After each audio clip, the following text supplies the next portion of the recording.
이번 시간에는 파일 폴더 속성에 대해서 같이 한번 알아보도록 하겠습니다. 자, 파일 폴더 속성이다. 그럼 말 그대로 파일 폴더에 대한 기본 정보 같은 것들을 확인하거나 특성이나 공유 같은 것들을 우리가 설정할 때 파일 폴더 속성에 들어가서 이제 해요. 자, 일단은 파일 먼저 좀 볼게요. 자, 파일 속성 같은 경우는 지금처럼 이렇게 해요. 자, 여기 보게 되면 이제 나타나는 것들이 우리 이름도 나타나요. 여기 위에 보면 파일의 이름도 나타나고요. 그 다음에 파일 형식 같은 것도 나타나고 연결 프로그램이 뭔지 그런 것도 나타나고요. 원본의 위치가 어딘지, 크기는 얼마나 되는지, 디스크 할당 크기도 나타나고 만든 날짜, 수정 날짜, 엑세스한 날짜도 이렇게 표시할 수 있습니다. 그리고 여기서 좀 할 수 있는 게 읽기 전용이다, 숨깁니다 해서 파일의 속성을 지정할 수 있어요. 읽기 전용으로 내가 특성을 선택해 놓게 되면 다른 사용자가 이제 이 파일은 못 고쳐요. 수정할 수가 없고 여러만 볼 수 있게 그렇게 특성 지정할 수 있습니다. 숨깁니다 그러면 이 파일을 아예 화면에서 안 보이게 그렇게 숨김 속성을 지정하는 거예요. 자, 이게 이제 일반 탭에서 하는 거고요. 그 다음에 이제 보안 탭 좀 볼게요. 보안 탭이다 그럼 말 그대로 보안 설정하는 거예요. 이 파일에 대해서 어떤 사용자가 볼 수 있게 할 건지 그 여러 명의 사용자가 이제 같이 사용할 때 그런 권한 같은 것들을 우리가 허용하거나 거부하거나 할 수 있습니다. 그 다음에 이제 자세히라는 탭이요. 자세히라는 탭 같은 경우에는 지금처럼 이제 뭐 제목이라든지 주제라든지 등급, 태그, 설명 이런 것도 우리가 속성을 지정하거나 확인하거나 제거할 수 있습니다. 여기 보게 되면 뭐 원본은 누가 만들었다 이런 것도 표시할 수 있고요. 이 사진은 언제 찍었다 그런 것도 표시할 수 있고 그 밑에 보면 얘는 국화라는 속성 이 파일은 그림 파일이에요. 그래서 이미지의 크기나 뭐 그런 것도 다 나타납니다. 해상도 같은 것도 나타나요. 그 다음에 이제 이전 버전이다 그러면 얘는 뭘 얘기하냐, 윈도우에서 이제 우리가 복원 지정 같은 거 설정할 수 있잖아요. 그죠? 그런 걸 설정하거나 아니면 백업 같은 걸로 만들어진 그런 파일이나 폴더 있어요. 그런 복사본을 우리가 이전 버전이라고 해요. 만약에 이 폴더, 내가 이 파일 같은 것들을 내가 사용하다가 손상이 됐어요. 그때 이제 다시 복원할 수 있게 그렇게 해주는 게 우리 이전 버전입니다.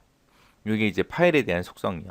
그래서 여기 내용을 보게 되면 파일의 이름이나 파일 형식, 연결 프로그램, 저장 위치, 크기, 그리고 만든 날짜, 수정한 날짜, 엑세스 날짜 이런 것들을 표시된다.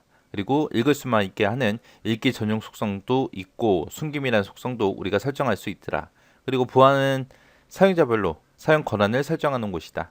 자세히다 그러면 이제 뭐 제목, 주제, 태그, 만드니 이런 속성을 확인하거나 제거할 수 있다.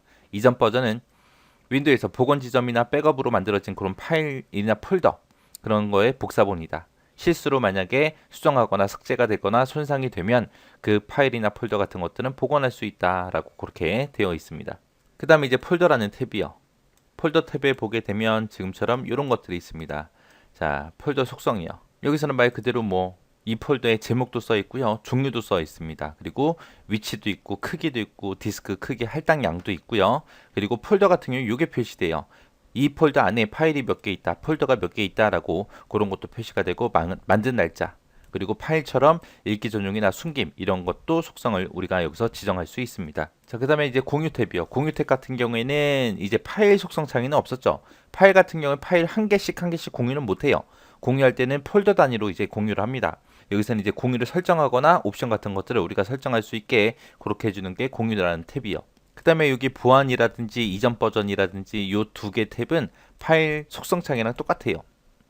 그 다음에 이제 사용자 지정. 사용자 지정은 얘는 파일 탭에는 없었죠. 얘는 이제 폴더 속성 창에만 이제 나타나는 거예요.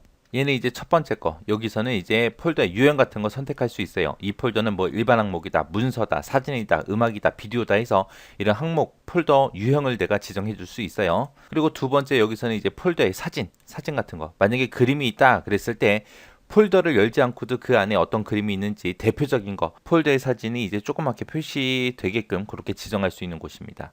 그 다음에 이제 폴더 아이콘이요. 옛말 그대로 아이콘 변경할 수 있는 거예요. 다른 형태로. 폴더인데 폴더는 일반적으로 이렇게 노랗게 생겼잖아요. 이런 거를 뭐 다른 그림으로 이렇게 변경할 수 있게 해주는 게 우리 폴더 아이콘입니다. 이렇게 해서 이게 폴더 속성창이요. 그래서 폴더 속성창의 일반에서는 폴더의 이름이나 종류, 저장 위치, 크기, 디스크 할당 크기, 그리고 폴더 안에 들어있는 파일이나 폴더의 개수, 그리고 만든 날짜 이런 게 표시가 되고, 그리고 읽기 전용이나 숨김 이런 특성도 우리가 지정할 수 있더라. 공유는 말 그대로 이 폴더를 다른 사람들과 이제 공유할 수 있게 공유를 설정하거나 옵션을 설정하는 곳입니다. 그리고 사용자 지정이다. 그럼 방금 봤듯이 폴더의 유형 같은 것들, 문서다, 음악이다, 이미지다, 동영상이다 해서 유형도 우리가 설정할 수 있고요. 폴더에다가 이제 우리가 표시할 그런 작은 사진 같은 것들 어떤 걸로 할 건지 그런 것도 변경할 수 있고요. 그리고 폴더 아이콘 모양도 우리가 변경할 수 있더라. 이런 것들을 파일 폴더 속성창에서 하더라라는 거 기억하시면 됩니다. 파일 폴더 속성창 같은 경우에는 이제 시험 문제 어떤 게 나오냐면은 할 수 있는 게 뭐냐, 할 수 없는 게 뭐냐, 그것만 여러분들이 구분할 수 있으면 돼요. 그래서 파일이 됐든 폴더가 됐든 뭐 공통적인 것도 있고 조금 다른 것도 있고 있잖아요. 그런 것들 위주로 해서 파일 폴더 속성창에서 뭘 할 수 있는지 정확하게 기억하고 지나가시면 됩니다.